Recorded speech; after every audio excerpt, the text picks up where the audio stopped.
Hey guys, so we'll take a look at Crash Bandicoot: The Wrath of Cortex on PlayStation 2. This of course was the very first PS2 Crash game, and also the very first Crash platformer game that was not made by Naughty Dog. So developer Traveller's Tales certainly had their work cut out for them. And interestingly enough, this is actually published by Konami. No idea how that happened, but there you go. And of course Universal Interactive Studios, who owned Crash and Spyro. So, of course, there is Crash in some sort of walker mech. We can see, I believe it was Evil Crash, as I recall, in the game. And, of course, there's Dr. Neo Cortex. Wrath of Cortex is a game that I played a fair bit of as a kid, renting it from a video shop.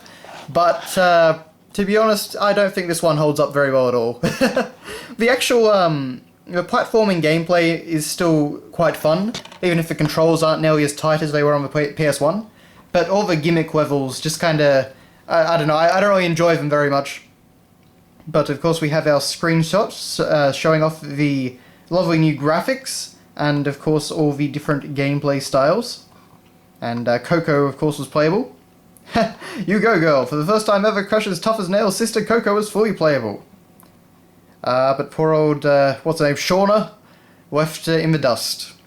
Crash Bandicoot is back to crush Cortex for good. Unfortunately not, because there were several games after this.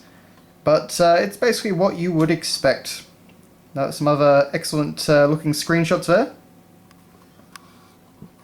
This is really the first game that I think of when I think of Traveller's Tales. I mean, of course, you've got the LEGO games now. I also think of Haven Call of the King, which was their attempt at doing their own IP. But here, of course, we have the disc, and it's basically it's the same artwork from the front cover with some lightning in space or something. Not really sure what's going on in the background there. But yeah, for whatever reason, it's just kind of like a blue coloured disc. I guess it's cheaper to print. And we have our manual.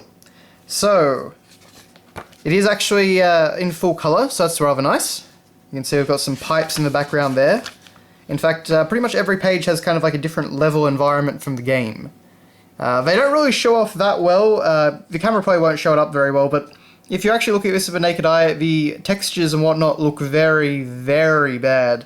Like PS1 or worse in the background. But still, I like the idea. It's actually got a bit of a sort of Donkey Kong Country look to it. And of course we have our controls for all the different contraptions and vehicles that you get to use. As I say, this game had a lot of gimmicks in it. Some of which worked okay, and others which were a bit of a pain. Wrath is a terrible thing to waste. When we last saw Crash Bandicoot, he had just defeated Dr. Neo Cortex, and Uka Uka was finally going to take some well-earned time off. So there he was with his super smart sis Coco and his friendly companion Aku Aku, soaking up little rays on the beach. But as we all know, diabolical evil always finds a way to ruin Crash's day. So you actually get a full story breakdown. It's basically the same as the opening cutscene, although I kind of like the writing here a bit more in some ways. Okay, so you can see, I really do appreciate they went to the effort of putting a different background on, most of the pages in the manual. It certainly adds a lot to it, and certainly finding a PS2 game manual with this sort of attention to detail is nice.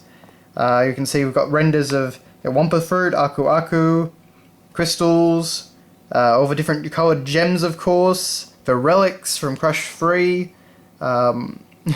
crate balls of fire. So, crates, bounty box, surprise box, Aku Aku box, checkpoint crate, Crash crate, TNT crate, slot box, lots of great little things. And another page of crates. No doubt, Crash certainly had a lot of crates in his day. Time trial, fastest marsupial gets a prize. Of course, that feature returning from Crash 3. And we also have new powers, and they actually do sort of like a Mario 64 style render. Not quite as good. You can actually see that these are taken from the animations, like basically, the animator's environment, where they would be animating, because you can see kind of the grey background and the lack of lighting. But it's a nice little way to teach players the newest techniques. So you think you have what it takes, the bare minimum. Just make it through all the levels. When you've collected all 25 crystals and defeated Dr. Cortex and Crunch, you win. Or, of course, you can do it all, and Crash Bandicoot games are rather infamous for how difficult they can be to 100%. I certainly have never done it to this game, so I have no idea how difficult it is. And then we get basically just the character bios. So, taken from his jungle paradise and subjected to Dr. Neo Cortex Evolvo Ray, Crash was the pinnacle of Cortex's genetic manipulation. But as fate would have it, Crash was thrown out like garbage by Cortex for being a nice guy. Crash spends his time these days sunning himself by the seaside and is called upon from time to time to thwart any world domination plans Dr. Neo Cortex might have in works. Can Crash do it again?